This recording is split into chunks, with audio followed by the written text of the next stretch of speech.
Students कैसे हैं आप लोग। तो वेलकम टू डे 4 और आज के इस वीडियो में आपको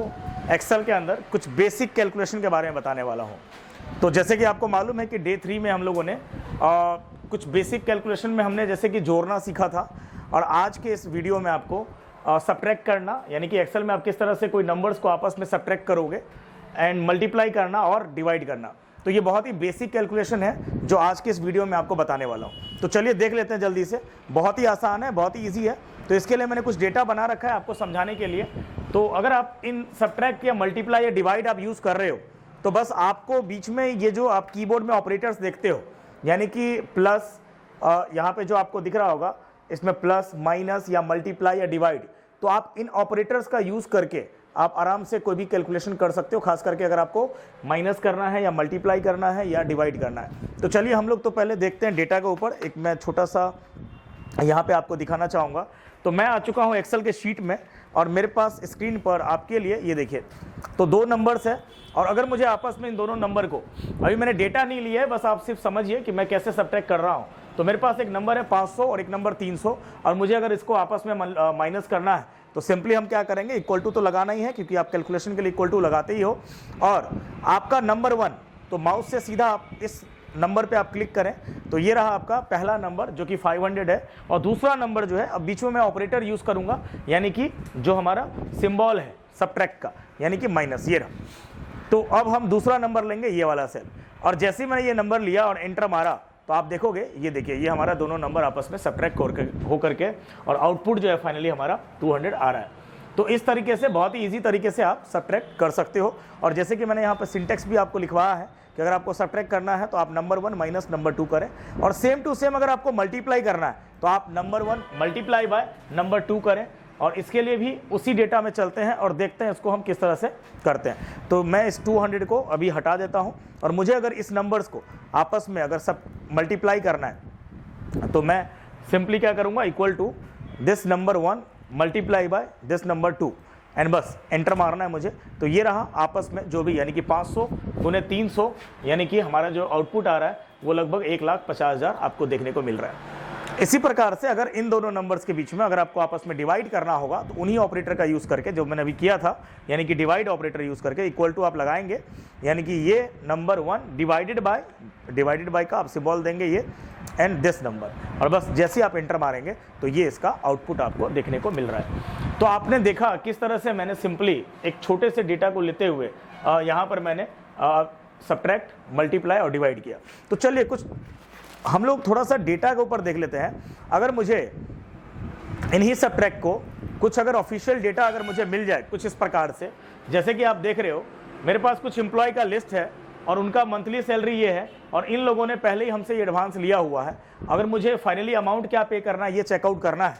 तो आप कैसे पता लगाओगे इसका नेट सैलरी क्या है। तो राकेश जो कि 18,000 सैलरी है और 10,000 ऑलरेडी ले चुका है, तो फाइनली मुझे क्या पे करना है, इक्वल टू आप माइनस करोगे, यानी कि इसका जो टोटल सैलरी है, यानी कि नंबर 1 ये है आपका एंड नंबर 2 आपका ये एडवांस हो जाएगा और एंटर मारोगे। तो आपने देखा किस तरह से मैंने यहाँ पर एक छोटे से डेटा के ऊपर आपको सब्ट्रैक्ट करके दिखाया। और इसी प्रकार से हमारे पास एक्सेल में डेटा का रेंज जो होता है काफ़ी बड़ा एक डेटा सेट होता है जिसके ऊपर हम कुछ कैलकुलेशन परफॉर्म कर रहे होते हैं, बट करने का तरीका वही होगा चाहे हमारा डेटा कुछ भी हो। और आपको अच्छी तरह से मालूम होगा कि अगर आप कुछ भी एक निकाल लेते हो और अगर वो बिल्कुल एक लिस्ट वाइज है, एक के बाद एक है, तो आप सीधा क्या करोगे, यहाँ से नीचे और ड्रैग कर दोगे तो आपका जो फाइनली आउटपुट सभी एम्प्लॉयज़ का आफ्टर एडवांस डिडक्शन होने के बाद आउटपुट यहाँ पर देखने को मिल रहा है। इसी प्रकार से अगर मैं कुछ और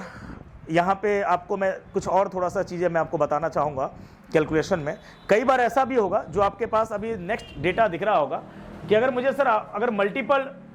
नंबर्स को अगर कैलकुलेशन करना है, जैसे कि आप देख रहे हो राकेश जिसका सैलरी 18,000 है लेकिन इसने 2 बार एडवांस ले रखा है, एक बार 10,000 और एक बार 2,000, और मुझे फाइनली यहाँ पर आउटपुट निकालना है और एक ही सेल में निकालना है। अब ये नहीं कि इन्होंने 2 बार एडवांस लिया है तो मैं इसको और इसको अलग से जोड़ूंगा और देन उसके बाद उसको इसमें से माइनस करूंगा, ऐसा नहीं। मैं चाहता हूँ कि पहले तो ये दोनों आपस में जुड़े और जो भी जुड़ने के बाद इसका जो आउटपुट आएगा ये 18,000 में से माइनस हो जाए। तो देखिए कभी भी अगर आप इस तरीके से अगर आपके पास कोई डेटा सेट हो और कोई भी डेटा के ऊपर आप इस प्रकार से कुछ कैलकुलेशन कर रहे हो जिसमें मल्टीपल नंबर्स है और आपको इन ऑपरेटर का यूज़ करना है, तो बस ध्यान रहे कि आप बीच में ब्रैकेट का यूज़ करोगे क्योंकि बोर्ड मास के अंदर जो हम कैलकुलेशन पहले देख चुके हैं, बोर्ड मास के अंदर हम लोग ब्रैकेट को पहले लगाते हैं। ब्रैकेट मतलब क्या हो जाता है कि अगर आप दो नंबर को आपस में जोड़ना या घटाना या कुछ भी करना चाह रहे हो तो उसको वो आपस में करेगा। जैसे फॉर एग्जांपल यहीं पर देखिए, मुझे नेट पे निकालना है। अब 18,000 रुपये राकेश का सैलरी है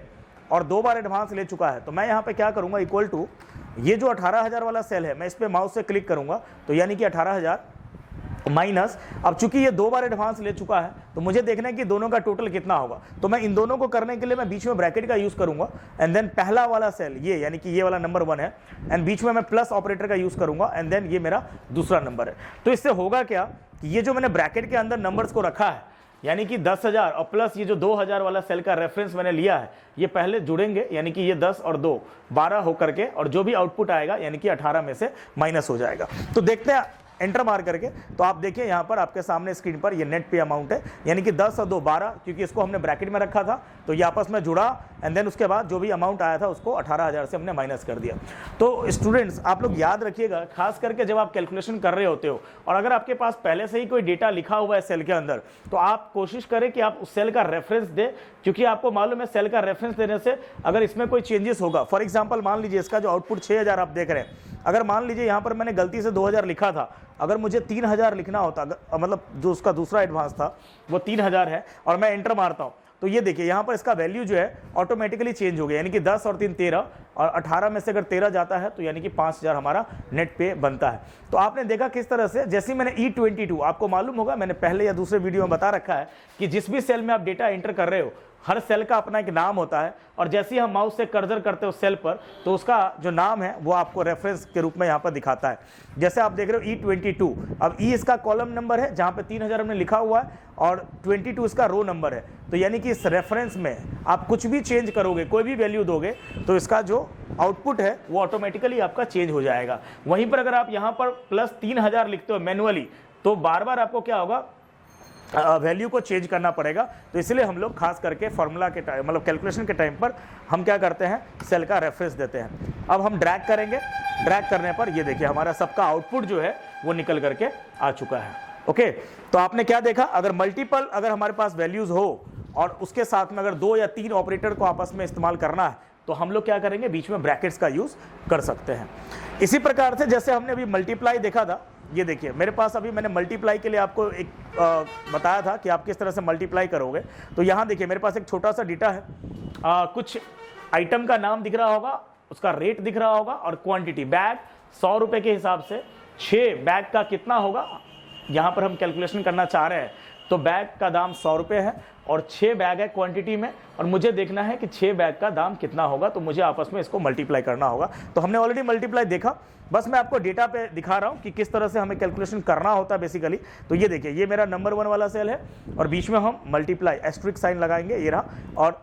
दूसरा जो है मेरा नंबर 2 6 है, तो C3 मल्टीप्लाई बाई D3, और जैसे हम एंटर मारेंगे तो आपने देखा 100 गुने 6 यानी कि 600, और जैसे हम इसको ड्रैग करेंगे तो ये देखिए हमारा सारा आउटपुट आ गया, बुक्स जिसका दाम 320 और 10 से मल्टीप्लाई होने पर ये और सबका आ चुका है। हाँ, अगर मैं नीचे देखना चाहूँगा कि इसका टोटल अमाउंट, ये जो बिल है मेरा, टोटल अमाउंट कितना का बन रहा है, तो जाहिर सा बात है सर मुझे इसको जोड़ना पड़ेगा। तो मैं क्या करता हूँ, यहाँ पर इक्वल टू सम लगाता हूँ, ये हम ऑलरेडी सीख चुके हैं, क्योंकि सम करने का कई सारे तरीका मैंने आपको बताया हुआ है। मैं यहाँ पर ऑल्ट इक्वल टू का भी यूज़ कर सकता हूँ बाई शॉर्टकट। तो मैंने सम में ये रेंज ले लिया क्योंकि मुझे जोड़ना यहाँ से यहाँ तक है। एंटर मारेंगे तो ये देखिए मेरा टोटल अमाउंट जो है 15,000 आ रहा है। मैं थोड़ा सा इसको बढ़िया फॉर्मेटिंग कर देता हूँ, इन सारे सेल्स को आपस में हम लोग क्या करेंगे, मर्ज कर देते हैं ताकि देखने में अच्छा लगे। मैं यहाँ पर लिखता हूँ टोटल, और इसको थोड़ा सा हम लोग बैकग्राउंड कलर जो है चेंज कर देते हैं। ओके, इसको मैं बोल्ड कर देता हूँ, थोड़ा सा रेड कलर में कर देता हूँ, और इसका भी हम लोग बैकग्राउंड कलर हल्का सा चेंज कर देते हैं। ओके, और इसका भी हम लोग बैकग्राउंड कलर थोड़ा सा चेंज कर देते हैं। ओके, तो आप लोगों ने देख लिया होगा किस तरह से मेरे पास कुछ डेटा था जिसके अंदर मैंने आपको यहाँ पे मल्टीप्लाई भी और खास करके मुझे जोड़ना भी था नीचे, तो मैंने जोड़ करके दिखाया। तो ये सिंपल कैलकुलेशन है एक्सेल के अंदर। अगर आप डिवाइड की बात करें, देखिए यहाँ पर मेरे पास एक छोटा सा और डेटा आ गया है, मैं आपको डिवाइड भी दिखा देता हूँ डेटा के ऊपर खास करके अप्लाई करके। तो आप देख पा रहे हो कुछ सेल्समैन है मेरे पास, जैसे राम श्याम मोहन, ये सब इन्होंने 3 महीना में कुछ सेल्स किया हुआ है ना, और इनका टोटल जो 3 महीना का सेल है वो 1,75,000, किसी का कुछ किसी का कुछ। और मुझे एवरेज देखना है कि पर मंथ ये लोग कितना सेल कर रहे हैं, तो जाहिर सा बात है 3 महीना का सेल देखना है, तो मैं क्या करूँगा यहाँ पर डिवाइडेड बाय 3 करूँगा। तो जो टोटल सेल है इक्वल टू, सॉरी यहाँ नहीं करेंगे हम लोग, यहाँ मैं देखना चाहता हूँ एवरेज सेल पर मंथ, यानी कि एक व्यक्ति पर महीना लगभग कितना सेल कर रहा है। तो मुझे यहाँ पर एवरेज निकालना है। टोटल ये इन्होंने 3 महीना सेल किया हुआ है, ये इनका टोटल सेल है। तो यानी कि मैं क्या करूँगा, देखिए इक्वल टू ये जो टोटल सेल है डिवाइडेड बाय 3। तो इस तरीके से मैंने डिवाइडेड बाय 3 क्यों लिखा, क्योंकि 3 सबके लिए कॉमन है, सभी सेल्समैन का 3 महीना का सेल है। तो मैंने इसलिए यहाँ पर ये जो मैं अभी यहाँ पर कैलकुलेशन कर रहा हूँ डिवाइडेड बाय 3 लिखा, एंटर मारूंगा और जैसे ही हम लोग ड्रैग करेंगे तो ये देखिए, तो हमने क्या पता लगाया कि जितने भी सेल्समैन हैं उनका एवरेज सेल पर मंथ क्या है। तो स्टूडेंट्स आप लोग को समझ में आ गया होगा कि आज जो मैंने आपको सब्ट्रैक्ट, मल्टीप्लाई और डिवाइड करना सिखाया है बहुत ही ईजी है, और आपने देखा किस तरह से ये बेसिक कैलकुलेशन जो है एक्सेल के शीट में डेटा के ऊपर हम लोग कर सकते हैं। तो आज के लिए बस इतना ही। मिलता हूं मैं आपको नेक्स्ट क्लास में, यानी कि नेक्स्ट वीडियो में, वीडियो नंबर 5 में, और जिसमें मैं आपको कुछ और कैलकुलेशन बताने वाला हूं।